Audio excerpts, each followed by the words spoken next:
고린도 전도 말씀입니다. 바울이 쓴 서신 가운데 고린도 전후서가 가장 많이 쓰여졌죠.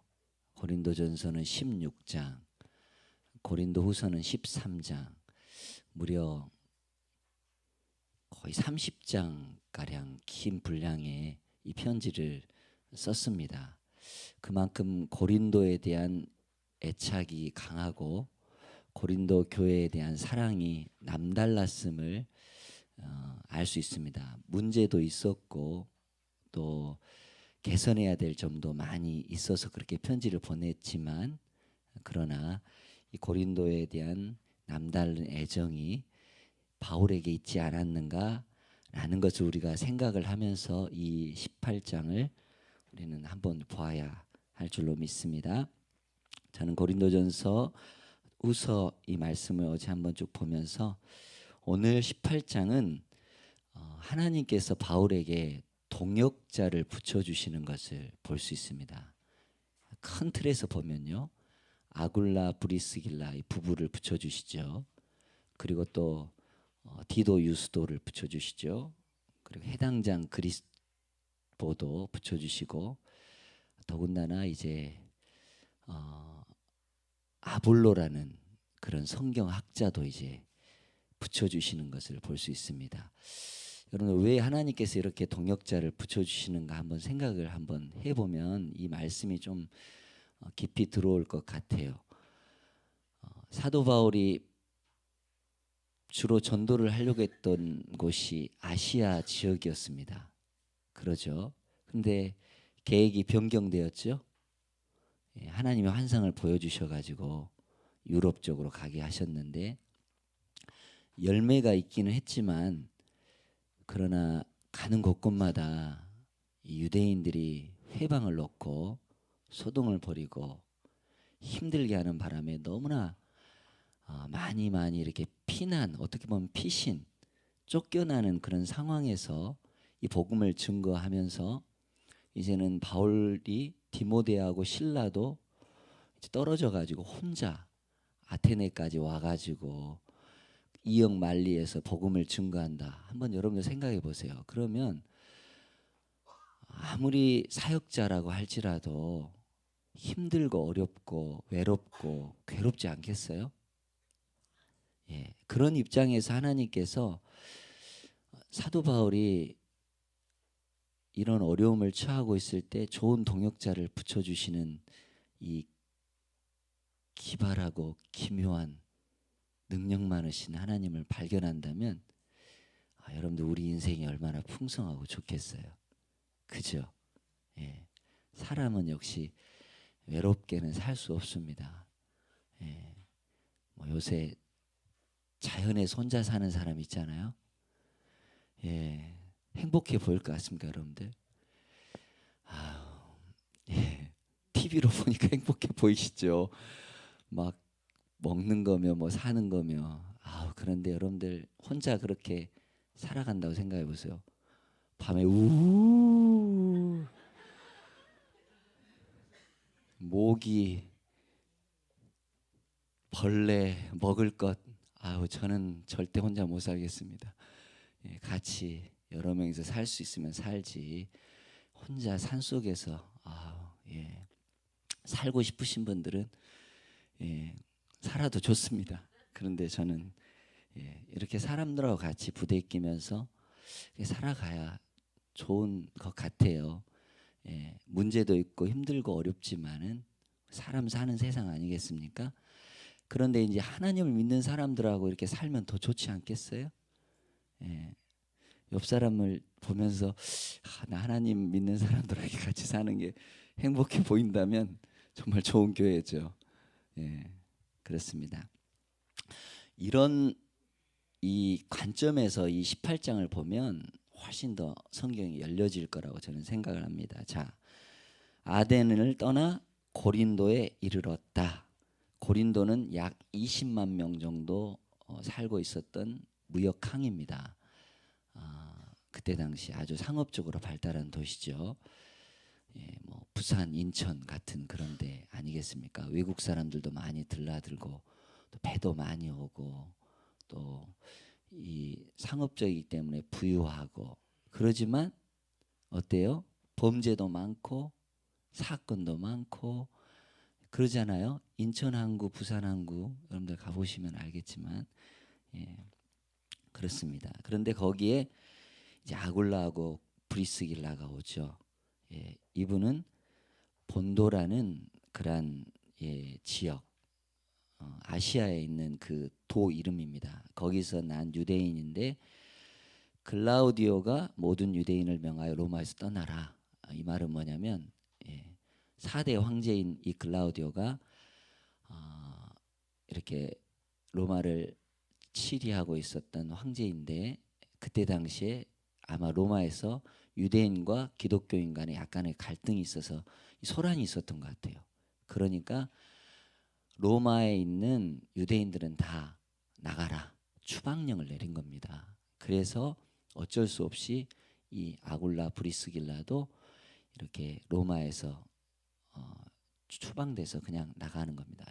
트럼프가 그렇게 많이 정책을 하잖아요. 멕시코 사람들, 뭐 브라질 사람들, 아시아 사람들, 뭐 아메리카 사람들 이렇게 다 나가라고 자국민 보호하기 위해서 그런 것처럼 이렇게 그때 당시 이렇게 나가게 했다라는 겁니다. 그런데 이렇게 온 것이 하나님 은혜지요.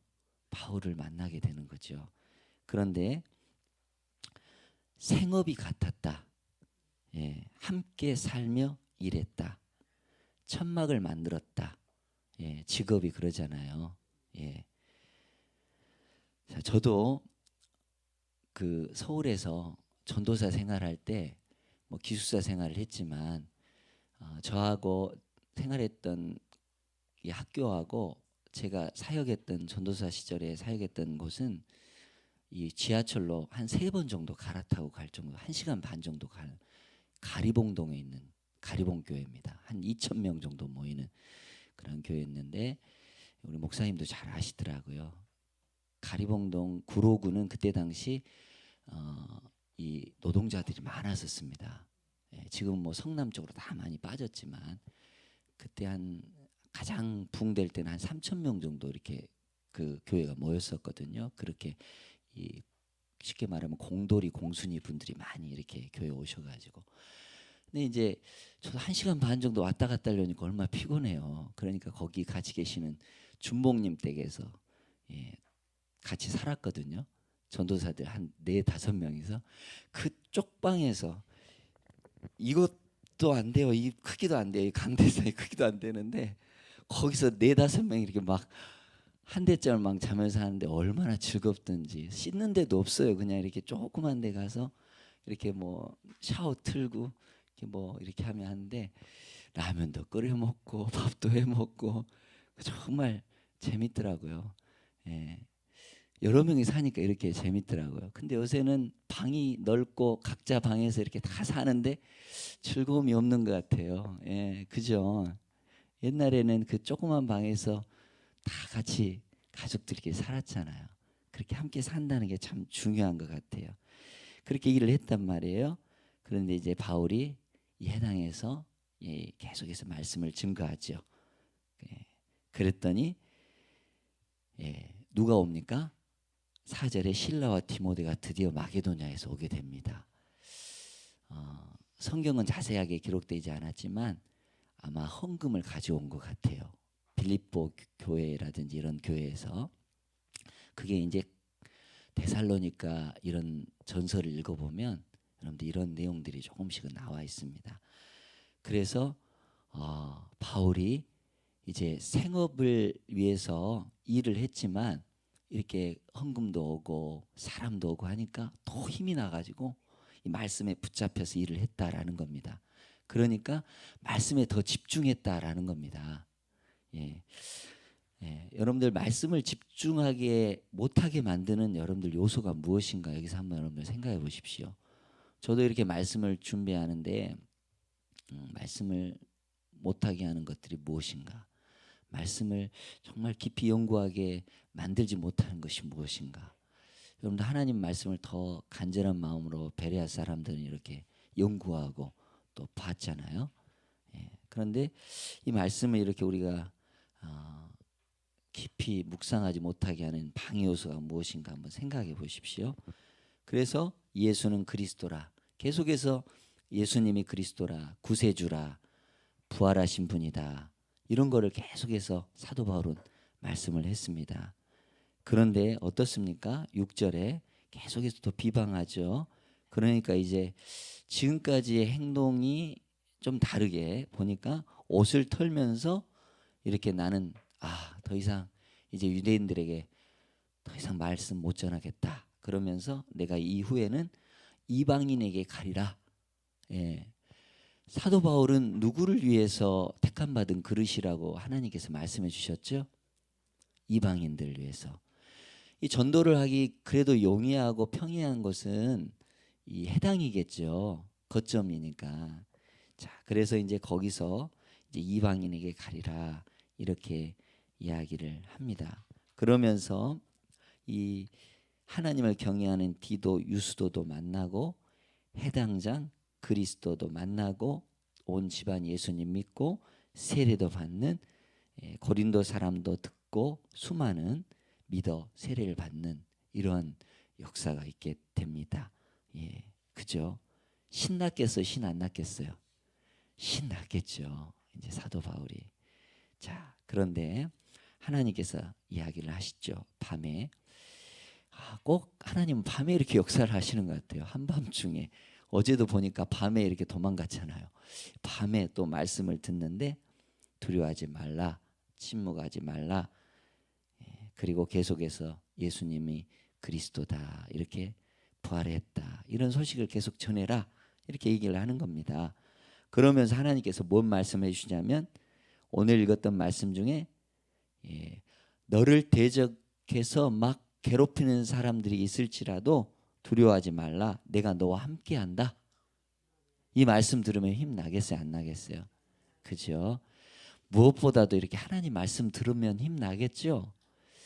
예, 그럴 것 같습니다. 아무리 힘든 상황이고 어려운 상황이고 슬프고 아프고 괴롭고 해도 이렇게 하나님 말씀 들으면 힘이 막 번쩍 나겠죠? 정신이 막 번쩍 들겠죠? 예, 아마 기록은 안 했지만 아마 사도 바울이 이 말씀을 듣고 막 무릎 꿇고 막 기도했을 것 같아요. 찬송 부르면서. 그런 내용은 적어지지는 않았어요. 예. 반응이 있었다라는 생각을 저는 해봅니다. 그러면서 중요한 말씀을 해주시죠. 이 성 중에 이 고린도 도시에 내 백성이 많다. 야, 얼마나 귀한 말입니까? 나는 우리 광산교회 우리 교인분들 중에 광산구에 내 백성이 많다라는 말을 듣는 분들이 많았으면 좋겠습니다. 그러면 그냥 집에 있겠습니까? 전도하러 다니겠습니까? 전도하러 다닐 것 같아요. 하나님 그런 환상을 좀 보여주십시오. 이런 기도를 좀 안 하십니까, 여러분들? 예. 이수긴 집사님 기도하시면 좋을 것 같고 또 여기 다 같이 기도하시면 좋을 것 같고 내가 살고 있는 아파트에 예수 믿어야 할 사람 많다. 하나님께서 이렇게 해주시고 내 가족 중에 내 친척 중에 예수님 믿을 사람 많다. 구원받을 사람 많다. 아마 그렇게 해주시는데도 듣지 못하고 계시는 분들이 있다면 하나님 왜 듣지 못하는가 회개하고 기도하고 나아갔으면 좋겠다라는 생각을 해봅니다. 11절에 1년 6개월을 머물면서 18개월입니다. 예, 많은 날을 이렇게 약 2년가량을 이 고린도에서 머뭅니다. 예, 2차 전도여행이 여러분들 몇 년이 걸렸는 일은 정확히 알 수 없지만 고린도에서 이렇게 귀한 시간을 많이 보냈다라는 것을 여러분들 기억할 수가 있겠지요. 예, 자 그랬습니다. 그런데 뭐 그 이후에 갈리오 아가약 총독 뭐 또 소동이 일어났고 뭐 이런 얘기들은 늘 보시면 되겠고 근데 법정에 서죠 바울이. 그런데 거기서 어떤 생각이 들었겠어요. 빌립보에서는 이 법정에도 세우지 않고 그냥 바로 맞았단 말이에요. 두렵지 않았겠어요, 여러분들? 예. 아무런 이유 뭐 취조도 안 하고 그냥 막 때렸단 말이에요. 그런데 법정에 세웠단 말이에요. 바울이 그런 트라우마가 있어가지고 좀 무섭지 않았을까? 약간 두렵지 않았을까? 아무리 두렵워하지 말라 뭐 이런 얘기를 들었어도 그럼 법정에 선다는 거는 두려운 일입니다. 예. 경찰서만 가도 좀 두렵잖아요. 좀 무섭잖아요. 법정 앞에 섰는데 그런데 하나님이 도우셔가지고 이 갈리오라는 이 사람은 유명한 철학자 세네카의 형인데요. 되게 온화한 성격을 가지고 있었던 것 같아요. 그래서 뭐 이 자기의 이 통치하에서 문제가 되지 않는 그런 일 가지고 뭐 종교적인 이런 것 가지고 나는 그 관심 없다. 그러면서 딱 선을 그어버리는 겁니다. 그래가지고 어때요? 바울이 도움을 받는 게 되는 겁니다. 실질적으로 보면 그죠? 하나님이 도우신 거예요. 그러면서 법정을 딱 나오면서 어떤 생각이 들었을까요? 야, 하나님이 나를 이렇게 도우셨구나. 나 빌립보에서는 진짜 죽도록 매맞았는데 하나님이 이렇게 나를 도우셨구나 라는 감격이 있었지 않았을까. 예, 충분히 이해가 되시죠? 예, 그렇습니다. 그런 내용이 이제 17절까지입니다. 자, 그러면서 이제 18절에서 22절까지 보니까 이제 누가는요 그냥 계속해서 그 고린도 형제들과 작별하고 이제 집으로 돌아가는 내용을 적었습니다. 근데 누가 같이 가죠? 브리스길라 아굴라도 같이 갑니다. 그러고 에베소에 이 부부를 떼어 놓습니다. 에베소가 중요한 나중에 3차 전도에서는 전도 거점이 되거든요. 그래서 그 에베소에 이 분들을 떼어 놓고 그리고 뭐 갱그레에서 뭐 머리를 깎았다. 이거는 나실인 소원을 했다라는 그런 뜻으로 받아들이면 되겠습니다. 그래서 에베소에서 해당해서 이렇게 말씀도 전하고 그랬죠. 그리고 또 작별해서 돌아오겠다라고 하고 에베소를 떠나서 가이사랴. 이제 드디어 뭐예요? 이 유럽을 다 지나서 이제 거의 집으로 오는 겁니다. 가이사랴 항구로 왔죠. 그리고 올라가서 교회의 안부를 물었다. 이거는 예루살렘으로 왔다라는 이야기입니다. 그리고 안디옥으로 내려갔다.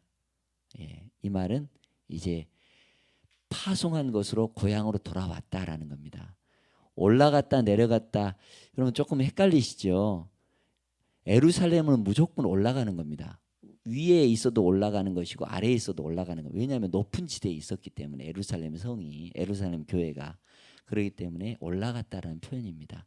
그리고 위치적으로는 저기 북쪽에 안디옥이 있었기 때문에 올라간 것이 맞는데 이거는 이제 성경적으로 이제 내려갔다라는 표현을 하고 있습니다. 그래서 안디옥으로 갔다. 여기까지 하면 전도 여행이 2차가 맞춰지게 된 거죠. 예, 그렇습니다. 15장에서부터 시작된 이 끝부분에서 시작된 이 2차 여행이 18장 22절에서 맞춰지고 있습니다. 그러면서 귀한 분들을 얻고 동역자를 얻는 것을 볼 수 있습니다. 자, 그리고 23절부터는 갈라디아 부르기의 땅을 지나서 굳건하게 제자를 세웠다. 이거는 3차 여행을 갔다라는 겁니다. 그래서 이제부터는 뭐 19장부터는 또 3차 여행이 이야기가 나오고 있죠. 그러면 24절부터 28절까지 우리 간단하게 이제 한번 보고 이제 오늘 말씀을 마칠까 생각합니다. 자, 알렉산드리아에서 난 아볼로라는 그런 사람이 있습니다. 알렉산드리아 출신. 로마 다음으로 큰 도시가 알렉산드리아. 그리고 세 번째 큰 도시가 어디라고 했습니까? 안디옥. 그러죠. 그때 당시 로마 시대에는 3대 도시하면 그 도시에 속해 있습니다.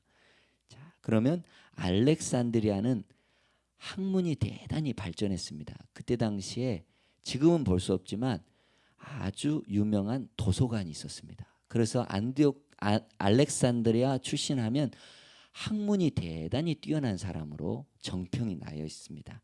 자, 이분이 에베소에 이르렀습니다. 그런데 이분의 모습을 보니까 언변이 좋다. 이 말은 설득력 있고 또한 논리적이고 달변가라는 겁니다. 그리고 이렇게 말을 잘했을 뿐만 아니라 성경에 능통한 자다라고 했습니다. 그죠? 성경에 어렸을 때 성경을 배운 디모데도 있지만 이분은 성경을 아주 잘 알았던 것 같아요. 그래서 그가 일찍이 어렸을 때부터 그러는 것입니다. 주의 도를 배워서 열심으로 예수에 관한 것을 자세히 말했다. 여기서 주의 도라는 것은 the way, the road입니다. 예수님의 길, 예수님의 길, 그런 예수님, 내가 곧 길이요, 진리요, 생명할 때 그 길, 주의 도라는 것은 예수님이 가신 그 길, 그걸 잘 알았다라는 겁니다. 자, 그 말은 이 표현은요, 이사야 선지자가 아주 많이 썼던 표현입니다. 이사야는 누구를 예언하고 있습니까? 예수님, 그렇죠. 그러니까 성경에 대해서 아주 해박했다라는 겁니다. 이 아볼로라는 이 사람이. 자, 메시아, 그리스도, 기름 부은 자, 구세주, 일찍부터 이 성경을 너무 잘 알고 있었던 이 성경학자입니다. 이분이 에베소에 와서 이렇게 성경을 아주 유창하게 잘 이렇게 가르쳐 주니까 많은 분들이 설득당하고 또 그리고 많은 분들이 은혜도 받았습니다. 그런데 2% 부정한 게 있습니다. 뭐가 부족했던 것 같아요? 세례 요한의 세례만 알고 있었습니다. 그런데 예수님의 그 세례, 예수님의 세례는 어떤 세례입니까? 성령과 불의 세례죠. 그렇습니다.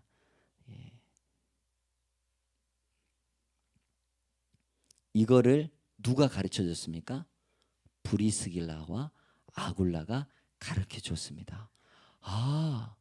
근데 이분도 대단히 겸손했던 것 같아요. 내가 모르는 것이 있었구나. 그러면서 더 귀한 이 말씀을 알고 배우고 해서 이 아가야라는 지역에 가서 복음을 증거하는데 더 담대하게 증거했다. 그렇죠?